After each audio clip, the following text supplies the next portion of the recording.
बिस्मिल्लाहिर्रहमानिर्रहीम। अस्सलाम वालेकुम नाज़रीन, आज के प्रोग्राम में आपको खुशामदीद कहते हैं। मैं आपकी होस्ट हूं सुमैरा मिर्ज़ा। नाज़रीन, आज प्रोग्राम में हम बात करेंगे रूस के वज़ीर ख़ारिजा पाकिस्तान में 2 रोज़ा दौरे पर हैं। 9 साल बाद रशिया से फ़ॉरेन मिनिस्टर पाकिस्तान आए हैं। इस दौरे के यकीनन और भी दीगर कई अहम मकासद हो सकते हैं, लेकिन जो टॉप एजेंडा है वो अफ़गान अमन की जो सूरत हाल है उसके ऊपर डिस्कशन करना है। एज़ वी ऑल नो कि 1 मई की एक डेडलाइन जो है वो दी गई तालिबान को कि अमरीकी फ़ौज का जो इनखला है अफ़गानिस्तान से मुमकिन बनाया जाएगा। सारी सूरत हाल आपके सामने है। इसके अलावा अगर हम बात करते हैं तो बायलैटरल टाइज़ हैं, जिसमें इकनॉमिक कोऑपरेशन है, काउंटर टेररिज्म है और सोशो इकनॉमिक रामिफिकेशन है। कोविड-19 के हवाले से अहम मीटिंग्स जो हैं वो उनकी चल रही हैं। फ़ॉरेन मिनिस्टर की वज़ीर आज़म पाकिस्तान इमरान खान साहब से भी मुलाकात हुई है उनकी, और आर्मी चीफ से भी मुलाकात हुई है। जो ऑन गोइंग मीटिंग्स हैं कितनी अहमियत रखते हैं और इसके अलावा जो भी मामलात हैं इस दौरे से जुड़े हुए, उस पर बात करेंगे। अपने पैनल का तारुफ करवाती चलूँ। सबसे पहले मेरे साथ तशरीफ रखते हैं नासिर सलमान साहब, आप स्पोक्स पर्सन है पंजाब हुकूमत। सर वेलकम करती हूँ आपको। आईआर एक्सपर्ट हामिद खान मशरकी साहब हमारे साथ मौजूद हैं, गहरी नज़र रखते हैं आप इन तमाम उम्र। सर बहुत शुक्रिया आप मौजूद हैं हमारे साथ। नासिर साहब आपसे शुरू करेंगे। जैसे कि मैंने अपने इंट्रो में कहा कि 9 साल के बाद इस तरह का कोई विजिट हमने देखा है रशिया से। सर ये दो तरफा जो ताल्लुकात हैं क्या किस किस्म के और कौन सा जो है नया रुख ले सकते हैं? बिस्मिल्लाहिर्रहमानिर्रहीम। सबसे पहले तो मैं बड़ा शुक्रगुजार हूँ आपका कि आज आपने यहाँ पर मदऊ किया। असल में जो मौजूदा दौरा है, सबसे पहले तो इस हवाले से हमें पस मंज़र देखना पड़ेगा पाकिस्तान और रूस का जो आपस में रिलेशनशिप रहा है। आपको पता है जब पाकिस्तान बना तो उस वक्त पाकिस्तान की और रूस के दरमियान में जो तल्लुकात थे वो ज़्यादातर सर्द महरी का शिकार रहे और हमारे हुकूमतों का ज़्यादातर रुझान वेस्टर्न पार्ट और अमेरिका की तरफ रहा। और इसमें कोई शक भी नहीं है कि अमेरिका की जो साइंसी तरक्की थी और वहाँ को जो इकानमी थी वो पूरी दुनिया को उस वक्त अपनी लपेट में ले रखा था। और उसके बाद सीटों और सेनेटों को जो मुआहदे थे उसके अंदर भी इस मामलात के अंदर काफ़ी सर्द मोहरी का मुजाहरा किया गया और पाकिस्तान ने अपना जो रुझान था वो एक तरफ से मगरबी ममालिक और अमेरिका की तरफ रखा। लेकिन एक मरतबा फिर आपने देखा कि 1965 में फिर जो ताशकंद का मुआहदा है उसके अंदर पाकिस्तानी क़यादत और वहाँ से शास्त्री साहब को और इन लोगों को बिठाने में रूस का बड़ा अहम किरदार रहा। और इसके अलावा आपको पता है कि पाकिस्तान की जो स्टील मिल है इसके बनाने के हवाले से रशियन जो लोग हैं, जो रशियन क़यादत है, उनकी जो कोऑर्डिनेशन थी भुट्टो दौर के अंदर और उसमें कोऑपरेशन था, वो भी एक यादगार और संगे मील की हैसियत रखता है। फिर हमारे उनके साथ काफ़ी सारे ऐसे मामलात रहे जिसमें ट्रेड भी शामिल थी।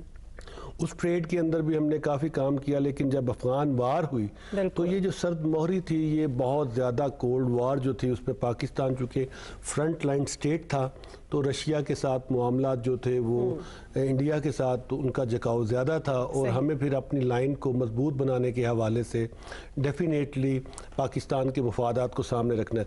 2018 के अंदर हमारे जो वज़ीर ख़ारिजा उन्होंने जो दौरा किया था रशिया का, उसको आप सबसे मस्बत पेशरफ्त करार दे सकते हैं जो आज आपको यहाँ का दौरा है। इसमें जो रूसी वज़ीर ख़ारिजा हैं इनके साथ ज़मीर काबलोफ भी आए हैं जो कि अफ़गानिस्तान के लिए रूस के रिप्रेजेंटेटिव हैं।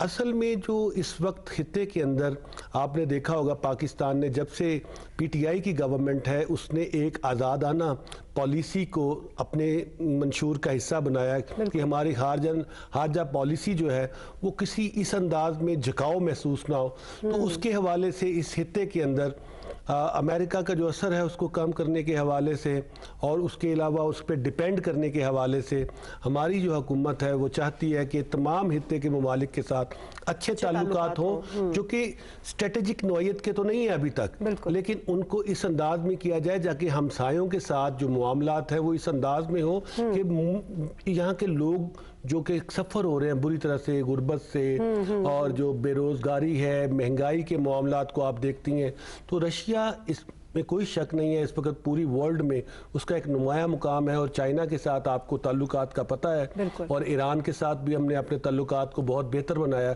और सी पैक के हवाले से 13 अप्रैल को रूसी वजीर खारजा ईरान का दौरा कर रहे हैं। तो इस हवाले से अगर आप इसको वसी तर तनाजुर में देखेंगे तो ये रोशन पाकिस्तान का जो ख्वाब इमरान खान साहब ने वादा किया था, उसके हवाले से ये दौरा बहुत अहमियत का आमिल है।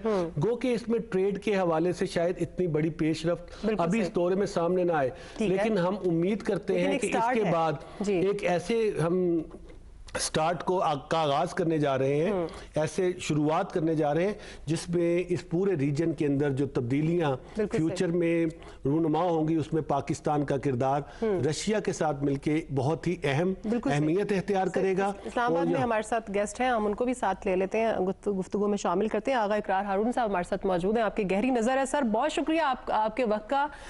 सर, जैसे कि पहले भी मैंने कहा, आपकी इन तमाम उमूर पर बड़ी गहरी नज़र होती है, और नासिर साहब ने एक जो हमारा रिलेशनशिप रहा है उनके साथ पास्ट, उसके ऊपर रोशनी डाली है। सर, ये जो हालिया दौरा है उसको आप किस तरह से देखते हैं, स्पेशली अगर हम इसको रिलेट करते हैं अफगान अमन की जो सूरत हाल है इस वक्त, उस हवाले से? जी बहुत शुक्रिया। देखें, आपने बड़ा अच्छा मुझसे क्वेश्चन किया कि अगर हम रिलेट करते हैं अफगान जो पीस टॉक्स हैं, इनिशिएटिव है, उसके हवाले से, तो मैं उसी हवाले से पहले बात करूंगा। थोड़ा सा मुझे बैकग्राउंड में जाना पड़ेगा। आपको याद है कि फरवरी में ज़मीर कोलबॉफ आए थे। ज़मीर कोलबॉफ की थोड़ी सी मैं आपको बैकग्राउंड बता दूं कि वो जब अफगान जहाद हो रहा था और हम उस साइड पे खड़े थे अमेरिका के साथ, और हम अफगान जहाद कर रहे थे, उस ज़माने में जो ज़मीर कोलबॉफ थे वो इस रीजन में इंतहाई अहम पोस्ट पे काम कर रहे थे। उसी ज़माने में वो ईरान में भी डिप्यूट रहे हैं, पाकिस्तान में भी डिप्यूट रहे हैं, और काबुल में भी डिप्यूट रहे हैं। तो ज़मीर कोलबॉफ के जो इस वक्त आपके जो आप कह सकते हैं जो अफगान तालिबान हैं, उनकी जो लीडरशिप है उस ज़माने से उनके तल्लुकात हैं उनसे। और ज़मीर के बारे में ये कहा जाता है कि he is encyclopedia of Afghan war all over the world. वो फरवरी में आए हैं, उन्होंने यहाँ पे हमारी निगोशिएशंस हुई हैं। उसके बाद जो लेवरॉफ का आना है, और ये बात याद रखिएगा कि अब बदकिस्मती से ये बात हम लोग भूलते जा रहे हैं, हमारा मीडिया, वो ये है कि एससीओ में शामिल होने के बाद किसी भी रशियन फॉरेन मिनिस्टर का ये पहला दौरा है। और मैं आज मौजूद था वहाँ पे जब फॉरेन ऑफिस में ब्रीफिंग हुई है, तो उन्होंने यही कहा है कि एससीओ में पाकिस्तान के आने के बाद पाकिस्तान और रशिया के रिलेशनशिप के जो डायनामिक्स है वो चेंज हो गए हैं। और आज जो उनकी मीटिंग हुई है chief of the army staff के साथ, और उससे पहले जो उन्होंने ब्रीफिंग जो प्रेस अपना किया, उस दोनों में एक बात बहुत अहम है। उन्होंने बार बार एक चीज़ का इस्तेमाल किया, वो है रीजनल कोऑपरेशन। देखिए, अभी मेरे एक दोस्त लाहौर से बात कर रहे थे, तो उन्होंने एक बड़ा अच्छा एक इंडिकेशन दिया ईरान में जो अब लेवरॉफ ने जाना है। देखिए, इस पूरे रीजन में चेंजेस आ रही हैं। ईरान का जो चाइना के साथ इतना बड़ा जो तकरीबन आप समझें कि 25 साल का जो एक मुआहदा हुआ है $400 बिलियन का, वो तो हुआ है। उसमें एक चीज़ हम भूल रहे हैं कि अब अगर चाइना वहाँ पे आ गया है, और चाइना अगर बंदर अब्बास को यूज़ करेगा, चाबहार को यूज़ करेगा, तो दो बातें हैं कि एक तो बात है कि इंडिया टोटली आउटराइटली वहाँ से आउट हो गया है, और दूसरी बात यह है कि जो एक इंडिया कम रशिया एक साउथ नॉर्थ कॉरिडोर एक चला रहे थे, बनाना चाह रहे थे, जो कि फार ईस्ट से आना था, इंडिया को टच करते हुए बंदर अब्बास के ऊपर उसने आके लैंड करना था, और वहां से फिर सेंट्रल एशिया और अपना जो ये कंट्रीज हैं उनको जाके उन्होंने रीच करना था इसको कार्गो को, वो भी खत्म हो गया। क्योंकि अब ठीक है, यहाँ वहाँ पे चाइना रह सकता है, यहाँ वहाँ पे या साउथ नॉर्थ कॉरिडोर रह सकता है, यहाँ वहाँ पे ऑफ कोर्स जो है वो बेल्ट एंड रोड रह सकता है। एक वक्त में एक ही चीज़ रह सकती है। जो चाइना का ईरान के साथ ये जो एक आप कह सकते हैं कॉपरेशन हुई है, उसने इस रीजन की पूरी डायनामिक्स को चेंज करके रख दिया है दो वजूहात से। एक वजह यह है कि अफगान जो पीस है उसमें आपको अच्छी तरह पता है कि ईरान बहुत बड़ा एक स्टेक होल्डर है, लेकिन ज़मीर कोलबॉफ की जो बात कर रहे हैं, जो लास्ट मीटिंग हुई है और उसके बाद जो लेवरॉफ की गुफ्तगू है आज, उसमें हम ये चीज़ हमें याद रखनी चाहिए कि रशिया का सबसे बड़ा इनिशिएटिव रहा है पिछले दिनों में, इसको मॉस्को इनिशिएटिव कहते हैं या मॉस्को टॉक्स कहते हैं। उस मॉस्को टॉक्स में चाइना, ईरान, पाकिस्तान और रशिया लीड में थे। सिर्फ उसको एक आप कह सकते हैं कि जो उसको मिटिगेट करने की कोशिश की या इनकार कर दिया अमेरिका ने कि जी मैं इसमें नहीं आऊँगा, वो अमेरिका था।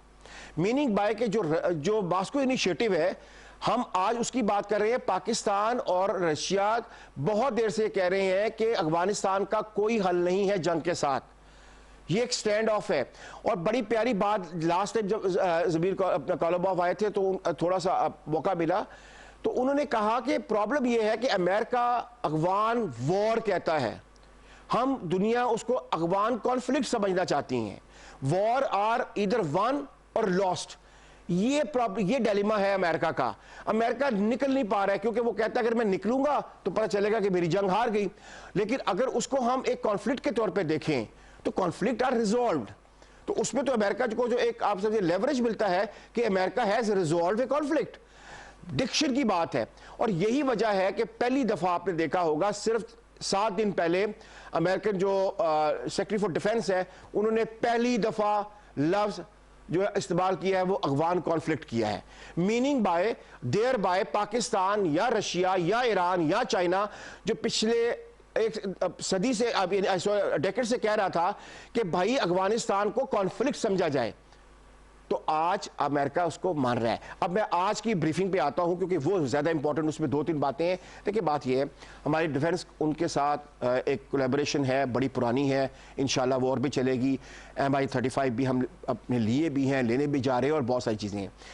एक इसमें बहुत इंपॉर्टेंट इशू है जो कि अभी मेरे मुताबिक रिजॉल्व होना चाहिए जल्द अज जल्द। वो आज भी बात हुई है जब फॉरेन ऑफिस में हम थे, वो ये था कि जो एक साउथ नॉर्थ पाइपलाइन है जो कि कराची से चलनी है, लाहौर में आनी है, और रादर वो जो है वो कसूर तक जानी है, वो बेसिकली ऊपर दोबारा आपकी जानिब आएंगे। जो आपने बात की, मैं इसी को लेके हामिद साहब की जानिब आना चाहूंगी। हामिद साहब बड़े अच्छे तरीके से उन्होंने एलैबोरेट किया कि जो भी अफगान सूरत हाल है उसके ऊपर।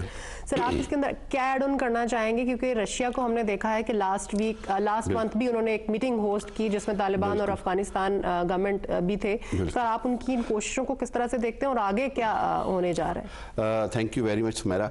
देखिए बात यह है कि अफगानिस्तान के साथ सबसे ज़्यादा पाकिस्तान और रशिया को अमन की ज़रूरत है। अगर अफगानिस्तान में अमन होता है तो उसका सबसे ज़्यादा जो फ़ायदा है डायरेक्ट वो पाकिस्तान और रशिया को है। खुदा ना खास्ता अगर अफगानिस्तान में खाना जंगी होती है तो उससे सबसे ज़्यादा इफेक्ट जो है वो रशिया और पाकिस्तान होते हैं।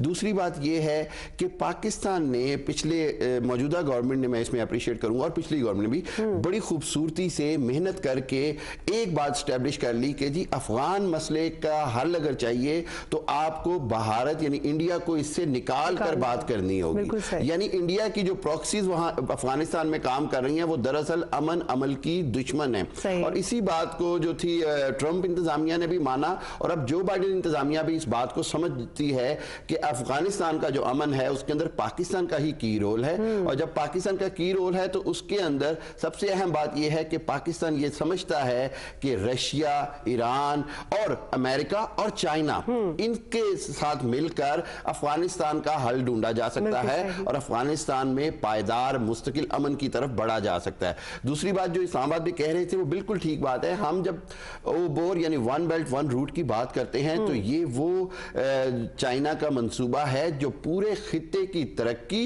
पूरे खित्ते के इस्तेहकाम के लिए है। और इसके अंदर ये नहीं कि पाकिस्तान को सिर्फ फायदा है या इसके अंदर ये नहीं कि रशिया को सिर्फ फायदा है। इसके अंदर बार बार चाइना ये बात पूरी दुनिया को बावर करा रहा है कि इसके अंदर पूरी दुनिया के अंदर एक इकोनॉमिकल रेवोल्यूशन आएगा। उसके साथ साथ खित्ते के अंदर जो ईस्ट के अंदर जो इतने सालों से जो ट्रेड का इशू चल रहा है, जो ट्रेड डिस्टेंसेस हैं, जो डिफिकल्टीज हैं, उनके ऊपर जो है वो काबू पा सकेंगे। एक और बात, जैसे हम ईरान की चाबहार की पोर्ट की, बंदर अब्बास पोर्ट की बात करते हैं, इसके अंदर अगेन मैं समझता हूं कि जिस तरह हमने सीपैक और गवादर को एज ए गेम चेंजर पूरी दुनिया के सामने पेश किया लिया है, इसको अब रशिया भी समझता है। और पाकिस्तान आइंदा आने वाले वक्तों में रशिया को चाहेगा कि वो भी जो है वो ग्वादर के अंदर भी अपना हिस्सा डाले, ग्वादर के जो तरक्की है उससे भी फायदा उठाए। और पाकिस्तान, मैं आपको दो हिस्टोरिकल बातें बताता चलूं कि जब 9 साल पहले जब रशियन फॉरेन मिनिस्टर आए तो उस वक्त पाकिस्तान के प्रेसिडेंट ने कहा कि जी हम चाहते हैं कि व्लादिमीर पुतिन यानी रशियन प्रेसिडेंट आए, उन्होंने आने का ऐलान किया।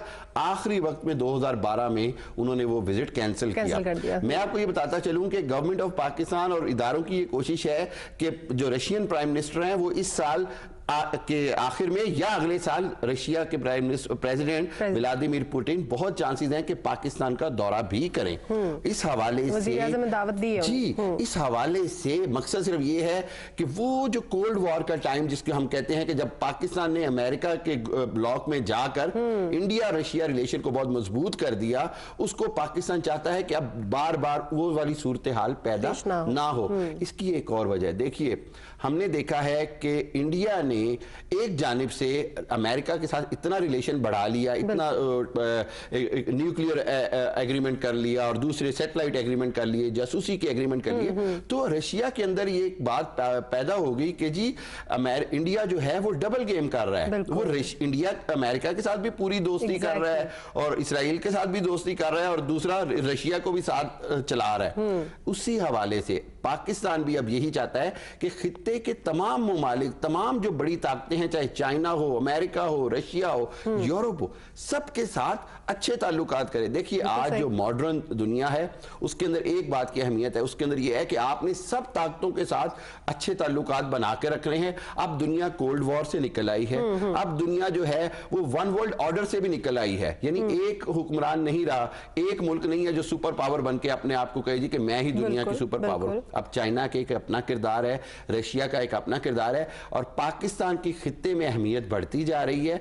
इस हवाले से पाकिस्तान, मैं समझता हूं आइंदा आने वाले दिनों में पाकिस्तान रशिया रिलेशन मजीद मजबूत होगा और पाकिस्तान के फॉरेन ऑफिस को इस पर मजीद काम करना चाहिए कि पाकिस्तान का ना सिर्फ दिफाई जो है रिलेशन उनके साथ मजबूत हो, इसके साथ इकोनॉमिकल रिलेशन मजबूत हो। और जिस तरह आपने प्रोग्राम के इंट्रो में बड़ी अहम बात कही वैक्सीन के हवाले से, ये एक बहुत बड़ी डेवलपमेंट है। ये बड़ी एक हेल्दी डिस्कशन, इस पे हम आएंगे।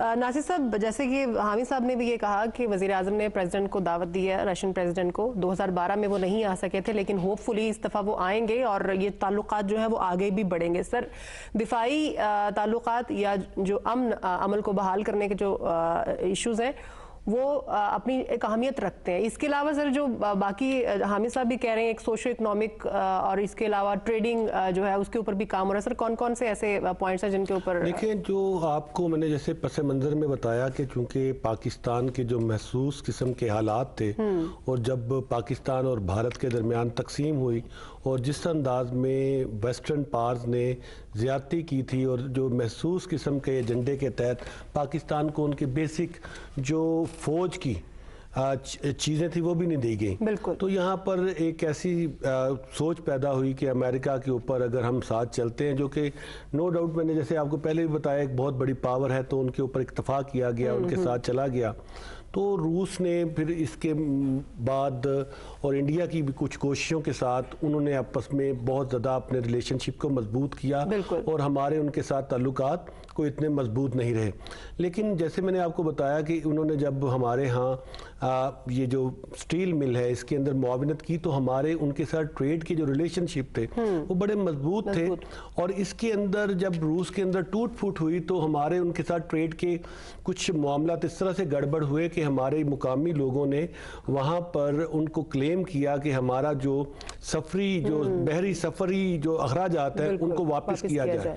तो ये 2015 में ये मामला तकरीबन जो मिनिस्ट्रियल कॉन्फ्रेंस हुई रूस के अंदर गवर्नमेंट सतह के ऊपर, उस पर उठाया गया और अब ये सिंध हाई कोर्ट से पाकिस्तान के जो यहाँ ताबानी ग्रुप था और इस तरह के दूसरे सरमायाकार थे, उन्होंने ये वो केस वापस ले लिया है और ये जो मामला सेटल हो गया है, क्योंकि इसके साथ हम आगे बढ़ नहीं पा रहे थे। और अब आपको मैं बताता चलूँ कि रूस के साथ हमारी जो ट्रेड है इसमें कोई शक नहीं है, कोई लेस देन $1 बिलियन है।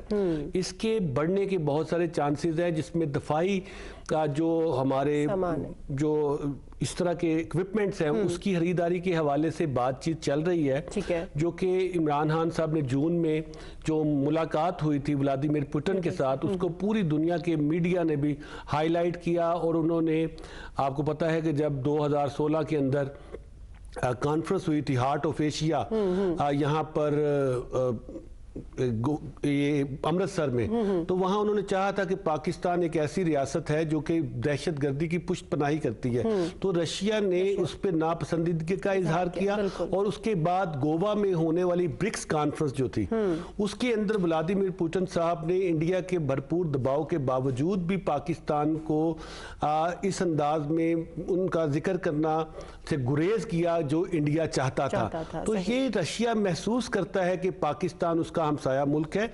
नो डाउट जब तालिबान का वहां पर राइज हुआ, उनको अपने मुफादात के तहत, क्योंकि आपको पता है उनकी जो स्टेट्स हैं वहां पर बहुत सारी स्टेट्स में मुसलमान कौम की बहुत अक्सरियत है, तो हर मुल्क के एक अपने स्ट्रेटेजिक मुफादात होते हैं जिनको देख के वो अपनी पॉलिसियां बनाते हैं। तो इस वजह से हमारे मुल्क के साथ उनके जो मामलात थे सर्द मोहरी का शिकार। लेकिन सी पैक उसमें ईरान जो है, उसके बाद वन वर्ल्ड वन रोड, ये जो चाइना के रूस के साथ ताल्लुकात हैं, इन तमाम को अगर देखेंगे तो फ्यूचर में आपको नजर आएगा कि जो हमारे यहाँ एक कमी पाई जाती थी कि रूस जैसी इंटरनेशनल पावर के साथ हमारी रिलेशनशिप बहुत मजबूत नहीं थी, अब वो एक नई बुलंदियों की तरफ चली जाए जिसमें ना सिर्फ बायलैटरल हमारे रिलेशनशिप मैन टू मैन बेहतर होंगे, उसके अलावा जो ट्रेड के हवाले से इलेक्ट्रॉनिक्स है, उसके अलावा जो ये रूस ने तरक्की की है हमारी, आप देखें जो गंदम अभी बल्कि हमने इंपोर्ट भी की है रशिया से, तो ये हमारे बहुत करीब मुल्क है। आप देखेंगे ट्रेड के हवाले से भी एक नए एग्रीमेंट साइन करने जाएंगे हम। और इसके अलावा रूस ने दोबारा से स्टील मिल को बहाल करने के लिए रजामंदी शो की है, और बहुत जल्द आप देखेंगे कि ना सिर्फ स्टील मिल जैसा बहुत बड़ा प्रोजेक्ट जो कि पाकिस्तान की इकोनॉमी को रिस्टोर करने के हवाले से एक बहुत बड़ा प्रोजेक्ट है, वो पाकिस्तान की मैशियत को ना सिर्फ फीड करेगा बल्कि और बहुत सारे ऐसे मामलात हैं जिनमें हम रूस के साथ मिलके हित्ते के तमाम ममालिक के दरमियान में हारमोनी, स्पेशली अफगानिस्तान में, जैसे हामिद ने भी अभी कहा है कि वहां अमन व अमान कायम करने के हवाले से पाकिस्तान अपना रोल अदा करेगा। बिल्कुल सही। आगा साहब दोबारा आपकी जानिब आना चाहेंगे, आप जो आज की ब्रीफिंग है उसके ऊपर बात करना चाह रहे थे, मजीद क्या बेहतर होने जा रहा है, क्या बेहतर हो सकता है? देखिए बात यह है कि मैं एक आपको एक कोड एंड कोड कहना बताना चाहता हूँ व्लादिमीर पुतिन का। उनसे एक दफ़ा पूछा गया कि आप बताइएगा कि सोवियत यूनियन क्यों कोलैप्स किया। उन्होंने कहा कि बहुत सारी रीज़न्स होंगी, लेकिन सबसे बड़ी रीज़न ये थी कि हमारे दोस्त तो बहुत थे लेकिन ख़रीदार बहुत कम थे। और ये बेसिकली मैं कह रहा हूँ कि जो एक पुतिन, इसे पुतिनिस्ट अप्रोच कहते हैं, ये पुतिनिस्ट अप्रोच जो है वो बेसिकली इस वक्त ड्राइव कर रही है रशियन फॉरेन पॉलिसी को कि जो हमसे ख़रीदारी करेगा, जो हमें पैसे देगा, वो हमारा एक अच्छा दोस्त होगा। ये नहीं कि दूसरा दोस्त नहीं होगा, लेकिन वो अच्छा दोस्त होगा। अब प्रॉब्लम यह है कि 2007 से पाकिस्तान और रशिया का एक प्रोजेक्ट चल रहा है जो कि मैंने आपको बताया था, कराची से लाहौर पाइपलाइन का। उसके बाद वो उसके सिग्नेचर्स वगैरह भी सारे हो गए, 2013 में भी हो गए। उसको एक्चुअली शुरू हो जाना चाहिए था, प्रोजेक्ट को बहुत लेट हुआ तो 2017 में शुरू होना चाहिए, वो नहीं हुआ, आज तक नहीं हुआ। और जहाँ तक पुतिन साहब के आने की बात है तो पुतिन साहब ने एक यानी कि एक जो उनके करीब हल्के हैं उनका ये कहना है कि पुतिन साहब पाकिस्तान तब जाएंगे जब या तो वो उसकी इनॉग्रेशन करने जाएंगे कराची टू लाहौर पाइपलाइन की, या उसको अपना उस पर गैस ओपन करने जाएंगे। मीनिंग बाय कहने की बात यह है कि सिर्फ बातों से तल्लकात रशिया अब नहीं चाहता है किसी भी मुल्क के साथ। इंडिया के साथ उसके तल्लकात S-400, आप ये देखिए कि इंडिया ने अमेरिका के खिलाफ एक पोजीशन ली S-400 के ऊपर। क्यों ली? इसीलिए ली कि उसे पता था कि अगर मैंने S-400 से विड्रॉ किया तो एक्चुअली मुझे रशिया के साथ तमाम तल्लकात से विड्रॉ करना पड़ेगा। सेम यही आपको मैं बात सुनाता हूं कि आपको याद होगा तुर्की ने भी एक पोजीशन ली अमेरिका के खिलाफ। तुर्की नेटो का मेंबर है, ये जेहन में रखिए। नेटो का दोस्त बैठे हुए, अगर मैं गलत कहता हूं तो वो इसमें ऐड कर सकते हैं। नेटो का ये असूल है पहला कि नाटो का कोई भी मेंबर मुल्क रशिया से असला नहीं खरीद सकता है, लेकिन तुर्की ने खरीदा S-400 क्योंकि उसको पता था कि मिडिल ईस्ट के हालात के बीच में अगर रशिया भी उसके साथ ना हुआ तो सीरिया से लेकर ऑनवर्ड वही खेल खेला जाएगा जो अमेरिका खेल रहा है, जो उसने लीबिया में खेला, इराक में खेला, अफगानिस्तान में खेला। तो उसे उस वक्त यानी उसको तुर्की को भी, ईरान को भी, सीरिया को भी एक स्ट्रॉन्ग वहां पे एक पार्टनर की जरूरत थी। तो तुर्की गया अमेरिका के खिलाफ, नेटो के खिलाफ गया, उसने S-400 का सौदा किया। तो हमें यह फैसला अब पाकिस्तान को करना है कि देखिए हमने गंदम मंगवाई है, उसका कितना अच्छा उसका एक अपना एक जेस्चर किया है गंदम जाने का, और ये जो हमारी 46% यकदम जंप हुई है हमारी ट्रेड में, सिर्फ गंदम की वजह से हुई है। आज वहां पे लोग पाकिस्तान का नाम ले लेके कह रहे हैं कि जी Pakistan has bought our wheat. ये बहुत इंपॉर्टेंट बात है, ये हमें फैक्टर ज़हन में रखना चाहिए। हमारी प्रॉब्लम ये है कि मोहब्बतें तो हम सबसे करना चाहते हैं, लेकिन जब बात होती है इंपोर्ट करने की तो वो हमारे स्पेसिफिक ममालिक होते हैं जिनसे हमने इंपोर्ट करनी होती है। तो इससे हमें आगे जाना पड़ेगा। मैं आपको पता है ये रीजन तकरीबन पिछले 21 साल से कवर कर रहा हूँ, हमारी रशियन न्यूज़ एजेंसी भी है, हमने जाना भी होता है। बहुत क्लियर आपको बता रहा हूं कि रशिया के रिलेशनशिप उस ममालिक के साथ ज्यादा अच्छे हैं जो रशिया से कुछ खरीदते हैं।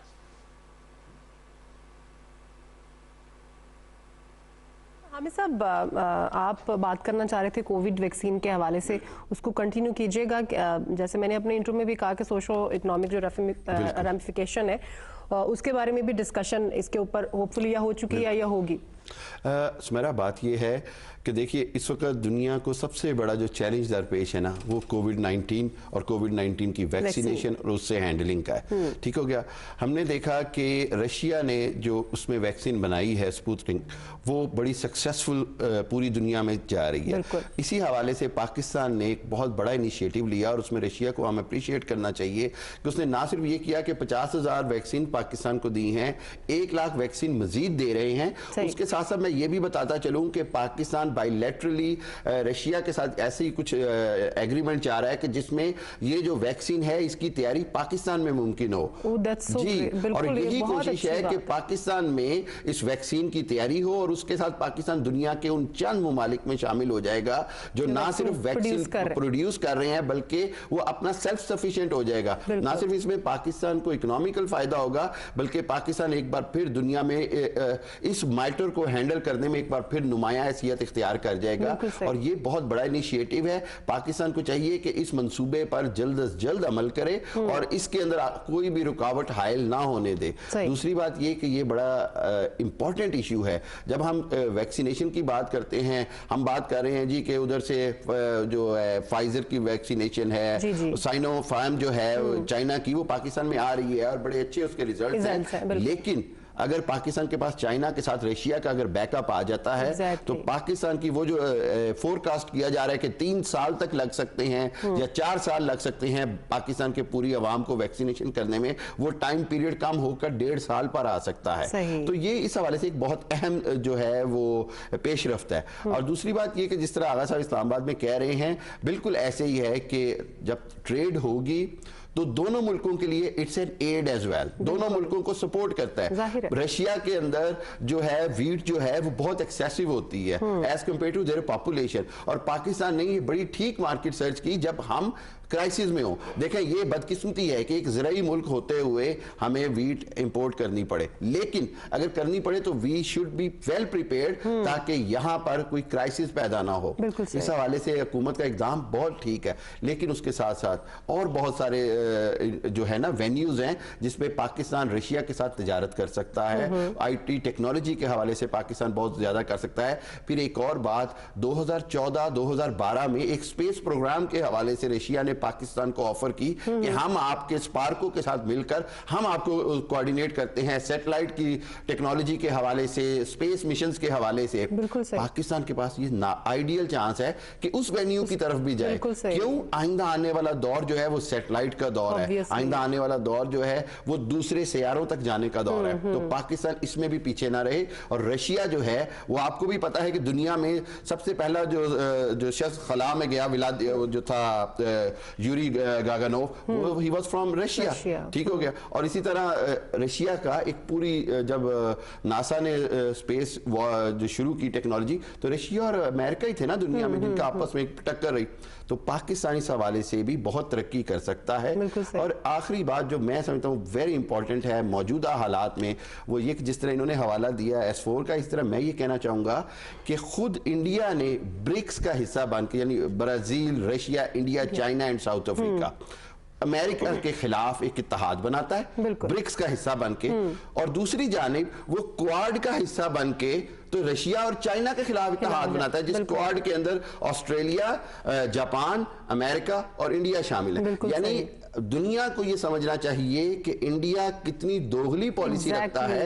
एक ऑर्गेनाइजेशन में वो अमेरिका को दुश्मन बनाता है कि जी अमेरिका दुनिया का खतरा है और बाकी दुनिया की ताकतों को मिलकर अमेरिका की ताकत को कम करना है, और दूसरी जगह पर क्वाड बनाकर वो रशिया और चाइना को जो है वो कमजोर करने का काम शुरू कर देता है। ये वो चीजें हैं जो मैं समझता हूँ इंटरनेशनल रिलेशंस के अंदर हम पाकिस्तानी मीडिया और दूसरे मीडिया को प्रमोट करनी चाहिए। बिल्कुल सही, हाईलाइट करना चाहिए हिपोक्रेसी ऑफ इंडिया। मेरा ख्याल है रशिया इस बात को समझ गया है और बड़े अच्छे तरीके से समझ गया। नासिर साहब, पाकिस्तानी फौजी मशकों में हमने देखा कि रूसी जो फौजी है उन्होंने भी हिस्सा लिया। सर, मिलिट्री रिलेशनशिप बाकी तो हम देख ही रहे हैं, मिलिट्री रिलेशनशिप पर कितना इम्पैक्ट पड़ेगा? देखिए, जो हमारे आपको जैसे अभी आपने खुद ही जिक्र किया है, जब पाकिस्तान और रशिया की मुश्तरका जो मशकें यहाँ पर हुई हैं उसमें इंडिया ने अपनी भरपूर तशवीश का बाकायदा से इजहार किया।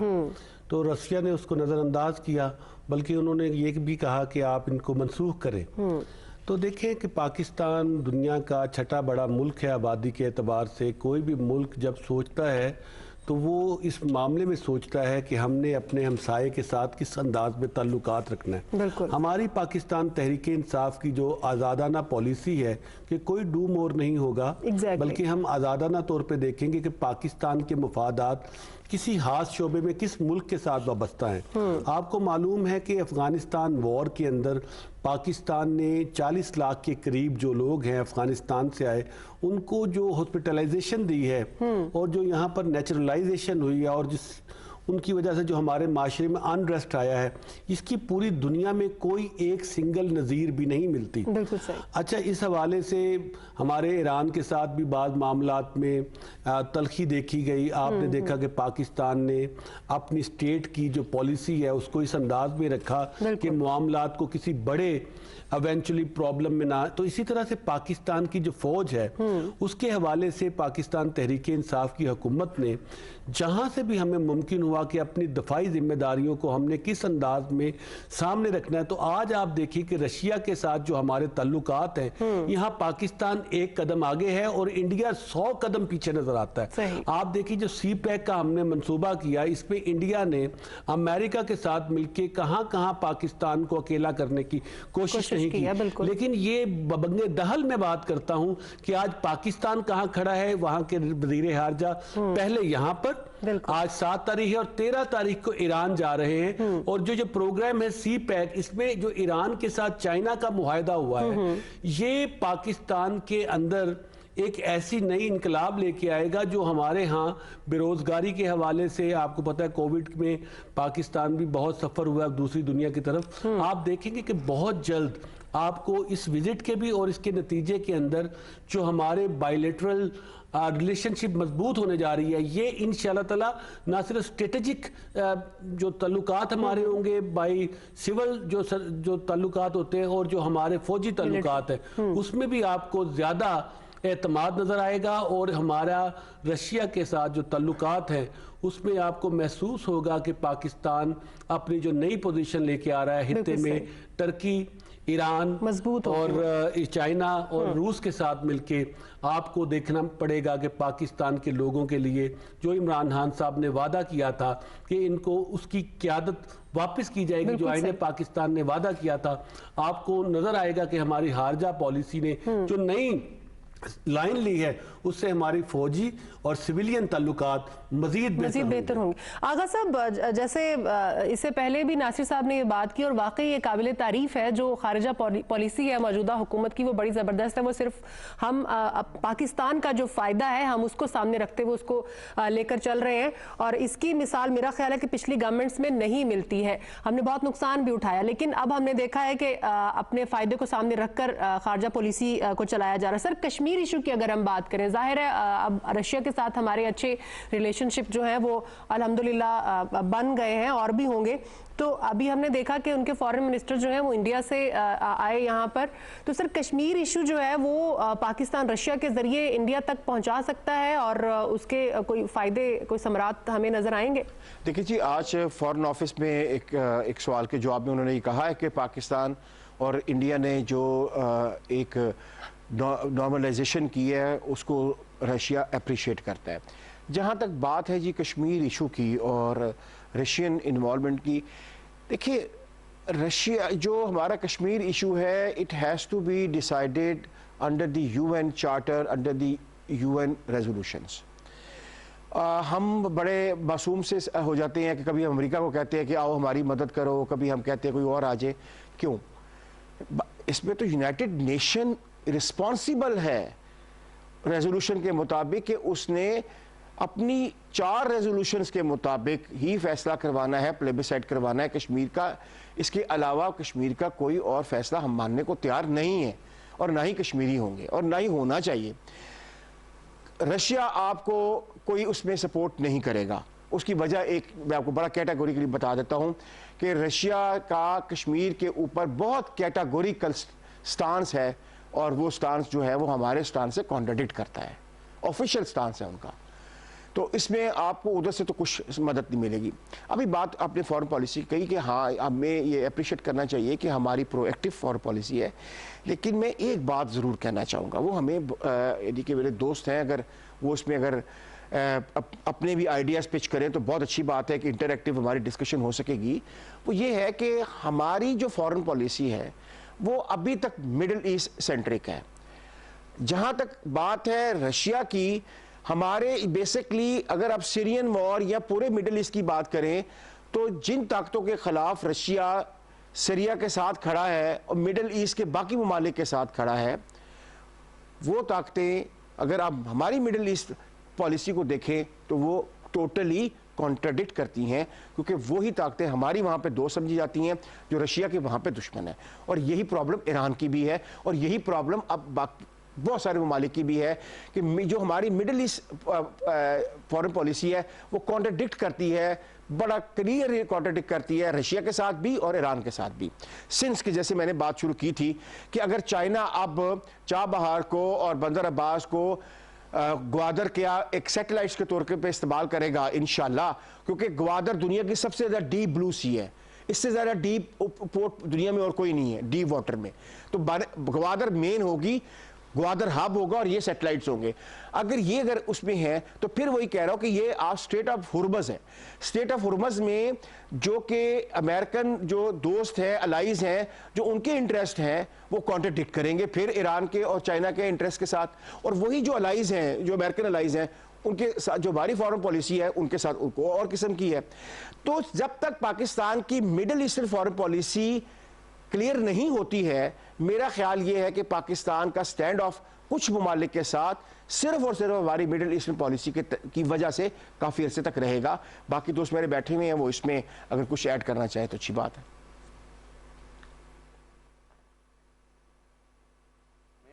मैं इसमें ये कहना चाहूँगा कि मैं थोड़ा सा आगा साहब के साथ माजरत के साथ इख्तलाफ करूँगा। जहाँ तक हमारी मिडिल ईस्ट की पॉलिसी है ना, उसके अंदर हमने कभी भी हमारा जो डायरेक्ट सीरिया कॉन्फ्लिक्ट है ना, वो it is not rightly affected to us. ठीक हो गया। जब as a individual independent country हमने अपनी फॉरेन पॉलिसी बनानी है ना, तो फिर हमें ये देखना है कि कहाँ पर हमारे मुल्क की मुफादात टकराते हैं। ठीक हो गया। हमें खित्ते के अंदर हमारा काम ये है कि हम वही रोल अदा करें जो हमने 2020 में किया, 2019 में किया, जब ईरान और अमेरिका जंग के दहाने पर आ गए, ईरान और सऊदी अरब जंग के दहाने पर आ गए। उस वक्त पाकिस्तान को नजर आया कि अब उसका अपना एक रोल बनता है।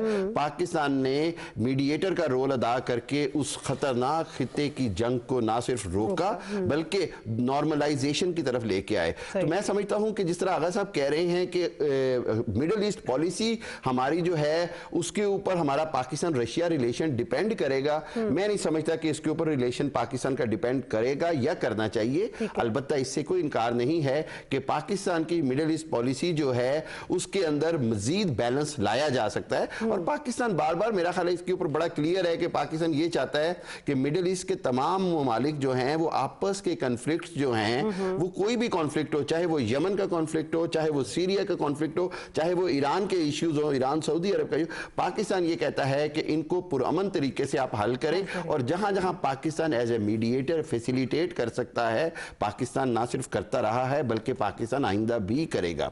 और एक और चीज, जैसे हम रशिया के रिलेशन की बात करते हैं तो मैं ये समझता हूं कि आपने जिस तरह बड़ा अच्छा क्वेश्चन किया कि कश्मीर के इशू पे क्या करेगा या नहीं, मैं इसमें समझता हूं कि there is something which Russia can do. Russia बहरहाल, एक रशिया और इंडिया की जो टाइज हैं वो 73 साल से हैं, नेहरू के 1949 के दौरे से हैं, ठीक हो गया। लियाकत अली खान 1950 में अमेरिका चले जाते हैं और नेहरू जो हैं वो मॉस्को चले जाते हैं, ठीक हो गया। जिस तरह नासिर साहब ने 1965 की बात बताई, 71 में जब वॉर होती है तो अमेरिका जो है वो हमारा साथ तो नहीं देता, लेकिन रशिया खुलकर इंडिया का साथ दे देता है। तो इस सारी सूरत हाल के अंदर मैं समझता हूं कि जितना रशिया का रिलेशन जिस तरह का इंडिया से है, रशिया बहरहाल इस हद तक इन्फ्लुएंस जरूर कर सकता है कि जी जो यूएन चार्टर के अंदर जो पाकिस्तान ने या कश्मीरियों की प्लेबिसाइट या राइट ऑफ सेल्फ डिटर्मिनेशन की जो रेजोल्यूशंस है उन पर अमल कराने के लिए कुछ ना कुछ इन्फ्लुएंस यूज करे। क्योंकि पाकिस्तान बार बार एक बात कर रहा है कि ये कश्मीर इशू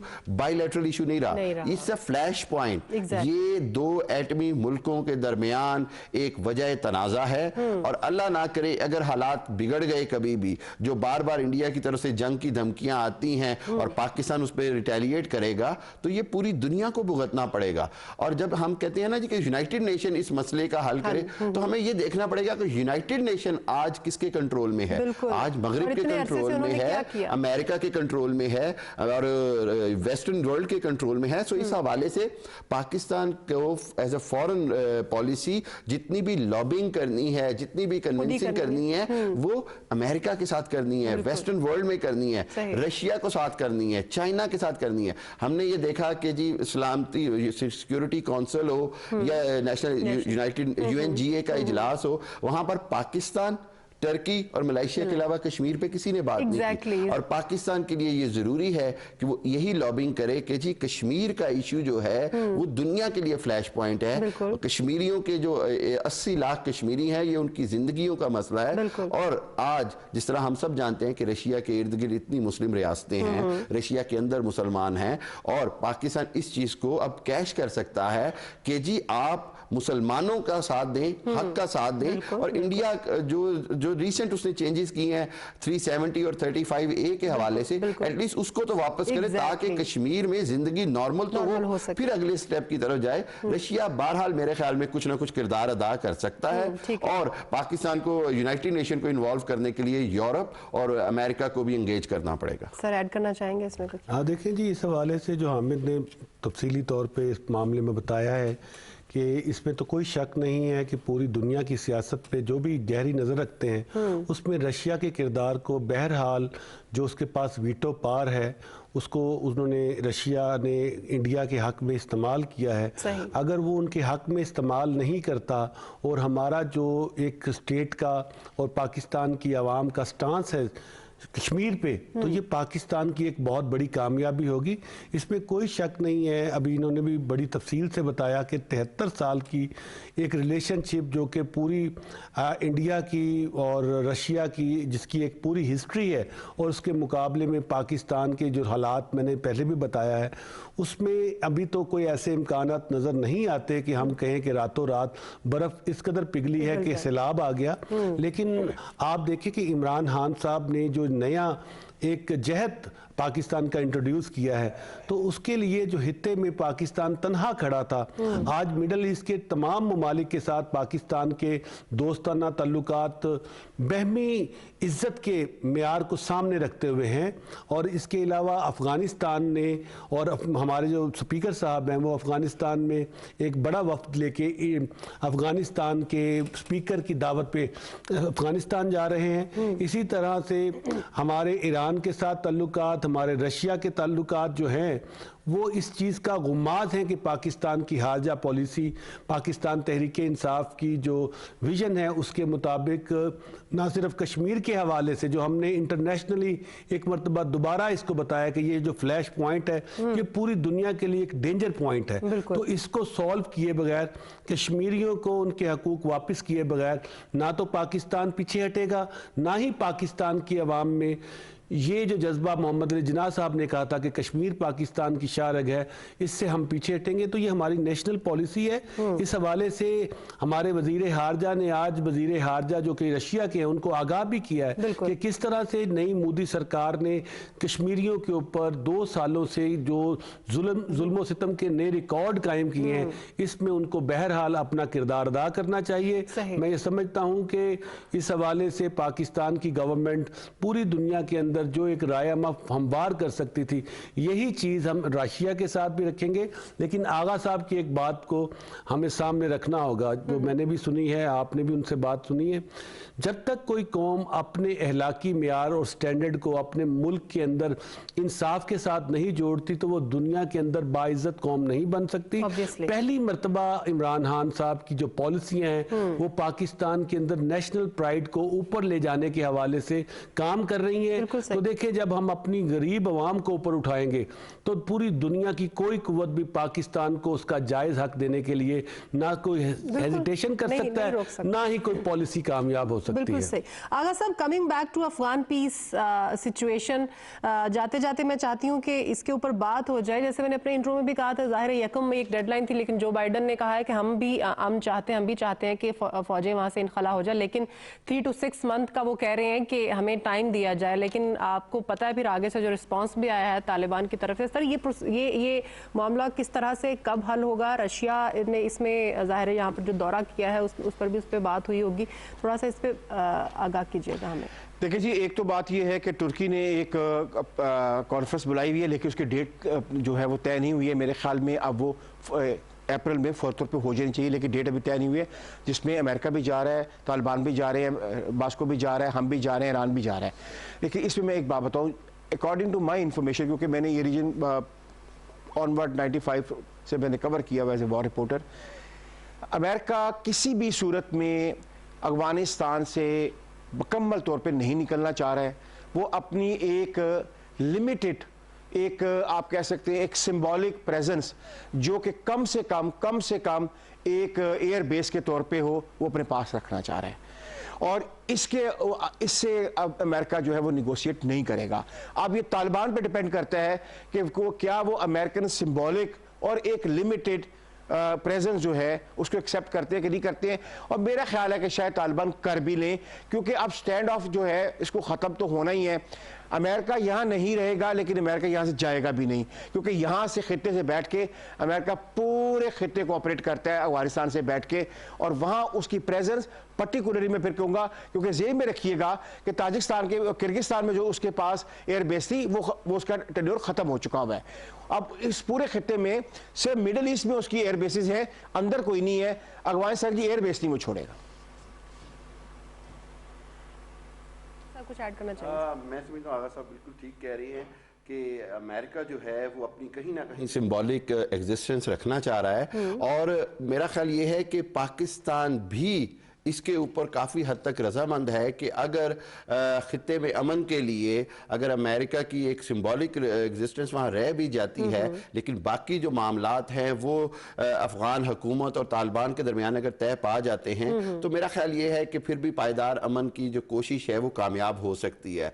इसके अंदर एक ही बात मोस्ट इंपॉर्टेंट है, और वो ये है कि तालिबान ये कह रहे हैं कि देखिए जितना खित्ता पे हमारा कंट्रोल है उसी हिसाब से हमें जो गवर्नमेंट है उसके अंदर अंदर भी शेयर दिया जाए। इसके ऊपर जो है, जो गनी है, प्रेसिडेंट गनी हैं और जो अब्दुल्ला हैं, वो बहुत सख्त हिचकिचाहट का शिकार हैं। और जब तक तालिबान के साथ पावर शेयरिंग के ऊपर कोई सेर हासिल गुफ्तगू नहीं होगी और कोई मुआहिदा एग्रीमेंट नहीं होगा, मैं समझता हूं कि अमन की कोशिशों को बहुत बड़ा धचका लग सकता है। क्यों कि अमेरिका ये कह चुका है कि वो 1 मई की डेडलाइन पे अपना इनखला मुकम्मल नहीं करेगा, लेकिन इसके साथ साथ पाकिस्तान का किरदार जो है वो मजीद इंपॉर्टेंट होता जा रहा है खित्ते में अमन के हवाले से। सर आप भी इस पे कमेंट कर दीजिए। देखिए जी, प्रोग्राम का मेरा अब तो हाथमे की तरफ जा रहे हैं। मैं यही समझता हूं कि पाकिस्तान जो अपना रोल अदा कर रहा था और जो रोल अदा करेगा हित्ते के अंदर पायदार अमन के हवाले से, इसमें इस वक्त पाकिस्तान के जो कार्ड्स हैं वो पहले से ज़्यादा मजबूत हैं। इंशाल्लाह ताला आप देखेंगे कि इमरान खान साहब के दौर में जहाँ पर पाकिस्तान की इकॉनमी ऊपर जा रही है,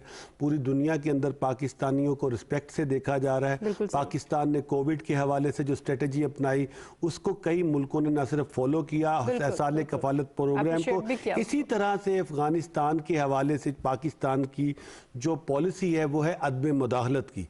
और इसके हवाले से जो ड्रोन हमले यहाँ हुआ करते थे, इमरान खान साहब का जो स्टांस है जो पूरी दुनिया के अंदर यहाँ तनकीद का निशाना रहा, आपने देखा कि आज उसी के ऊपर अमेरिका को भी आना पड़ा है और निगोशिएशन पे बात हो रही है। जंग किसी मसले का हल नहीं है। पाकिस्तान की खारजा पॉलिसी बड़ी वाज़ेह है कि पायदार अमन जो अफगानिस्तान में होगा वो मजबूत पाकिस्तान के लिए बहुत अहम है। बहुत शुक्रिया नासिर सलमान साहब प्रोग्राम में डिस्कशन के लिए। हामिद मशरिक साहब बहुत शुक्रिया हेल्दी गुफ्तगू के लिए। आगा इकरार हारून साहब आपका भी बहुत शुक्रिया, प्रोग्राम में आप हमारे साथ शामिल रहे, गुफ्तगू की। नाज़रीन आज के प्रोग्राम से इतना ही। अपनी होस्ट सुमेरा मिर्जा को इजाजत दीजिए, अपना ख्याल रखिएगा। अल्लाह हाफ़िज़।